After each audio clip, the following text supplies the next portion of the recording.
Shortly, the Crows tackle Essendon at Etihad Stadium. There were no late changes. Jared Lyons is the sub. At the Adelaide Oval, the Power thumped the Bulldogs by 72 points.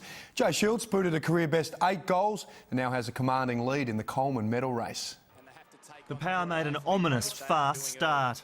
Well, this is what they've done a lot this year, put into the arms of White and just let him run into space. Have a look at this end-to-end stuff.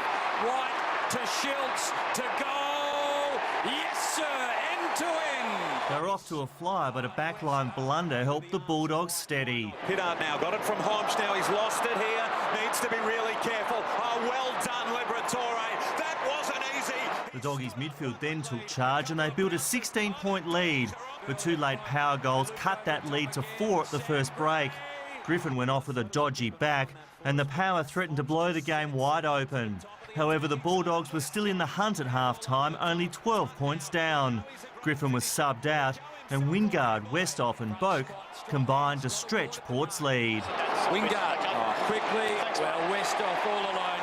That is another display from the youngster, the genius on offer. Both finishes, but it all was Chad Wingard. Sharpshooter Schulz bobbed up again, and again the Power surged, but a Bulldogs rising star stepped up.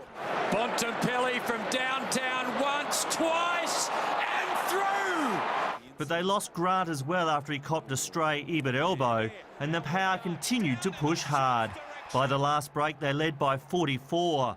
Gian Siracusa was reported for a late bump on Polak.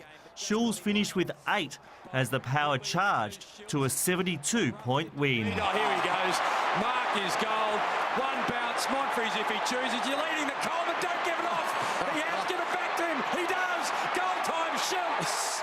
You know, it's nice to get on the end of a few, and I was lucky today to get on the end of a few, but the only way I managed to be able to get on the end of those is when we defend really well up the ground. I want them to defend. There you go. That's going to bore you to tears, isn't it? But I want them to. I'm sitting in the box. I'll be honest. I'm sitting in the box watching their score. I'm not watching our score. Our score is part of the end process. I'm really watching how hard we're going after their score, and that's what I'm pleased most about with the boys today, is that 56 points is a good result. At the MCG, Hawthorn continues to have the wood on Collingwood after a 29-point win. Luke Bruce booted 4, while Travis Cloke kicked 5 for the Pies. The Hawks had won 5 in a row against the Magpies, and the trend looked like continuing early as they grabbed an 8-point lead at quarter time. And off the left boot, he's put another one through. Dane Swan had a good feeling about the third quarter, and Cloke agreed. Cloke will dribble it and dribble it and dribble it. The Magpies found some rhythm and tried everything to hang on, but the Hawks got on a roll and blew the game open. Classy stuff from the Hawks. The shortest man on the field launched himself. Puopolo, the little man. Nathan Buckley was furious with Jared Witts, giving the young ruckman a fearsome spray on the bench. That's as aggressive as you get as a coach. He certainly couldn't question the efforts of Cloke, who finished with 5 goals. Oh, I reckon he's got it. But Hawthorn was too classy, running away to consolidate second spot on the ladder, leaving them well placed for the return of coach Alistair Clarkson. Nathan Templeton, 7 News.